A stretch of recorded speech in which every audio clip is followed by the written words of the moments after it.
इन दिनों मैं एक किताब पढ़ रहा हूँ जिस किताब का नाम है हिस्ट्री ऑफ इस्लाम। इस्लाम का इतिहास पढ़ते हुए मेरे जहन में एक सवाल आया।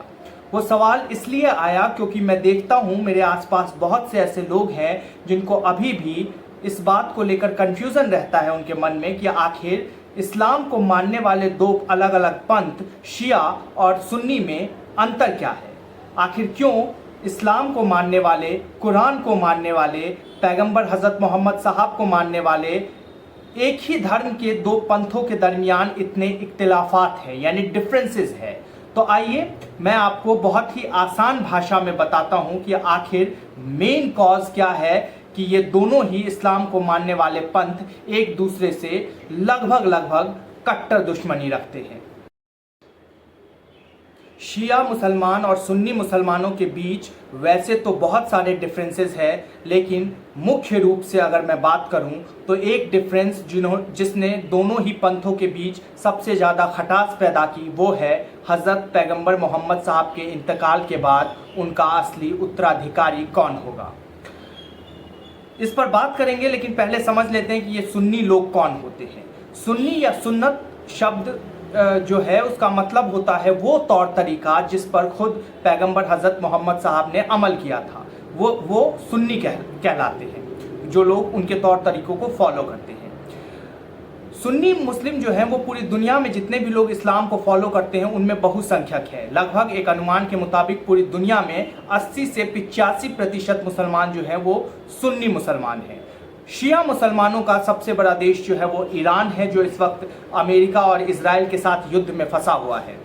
ईरान में शिया बहुल मेजॉरिटी है, शिया वहाँ पर मेजॉरिटी में है।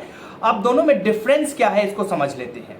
तो जब पैगंबर हज़रत मोहम्मद साहब का इंतकाल हुआ तो उसके बाद ये बात चली कि आखिर अब इस्लाम का अगला नेता कौन होगा।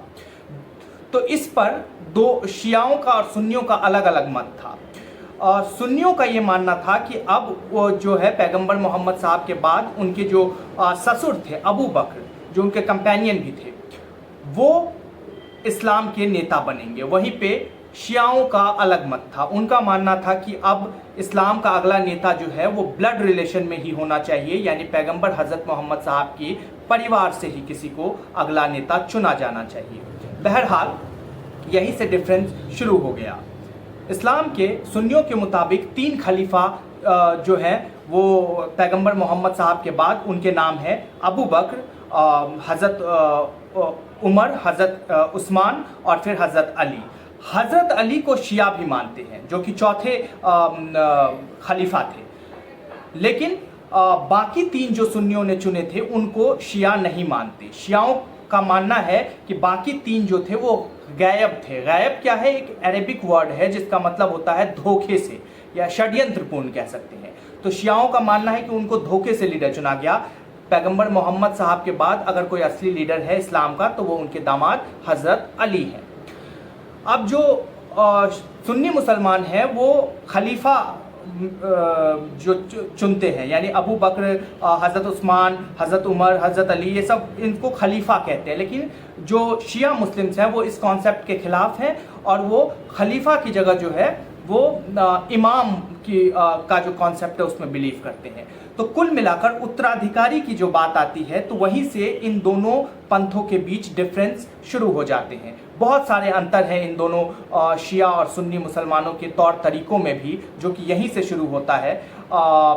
दोनों की जो अरेबिक लैंग्वेज जिसमें मूल रूप से कुरान लिखी गई है उसमें तो दोनों का कुरान बिल्कुल एक जैसा ही है, लेकिन जैसे ही कुरान का तर्जुमा होता है, यानी अगर आप उसे इंग्लिश में पढ़ते हैं, हिंदी में पढ़ते हैं, उर्दू में पढ़ते हैं या दुनिया की किसी भी भाषा में उसका ट्रांसलेशन पढ़ते हैं अरेबिक से, तो वहाँ पर जिस तरीके से उसको इंटरप्रेट किया गया है, जिस तरीके से उसका विश्लेषण किया गया है, जिस तरीके से उसको एक्सप्लेन किया गया है उस कुरान में दी गई आयत को, वो सुन्नियों के अलग हैं और शियाओं के अलग हैं। तो डिफरेंस मुख्य तौर पर यही है। बहुत सारे लेयर हैं वैसे तो इसके, इस्लाम को समझने के लिए बहुत सारी चीज़ें पढ़नी पड़ेगी, लेकिन मुख्य तौर पर अगर आप देखें तो मेन डिफरेंस जो शिया और सुन्नियों के बीच हुआ वो यही है कि पैगंबर हज़रत मोहम्मद साहब के इंतकाल के बाद आखिर इस्लाम का असली नेता कौन होगा।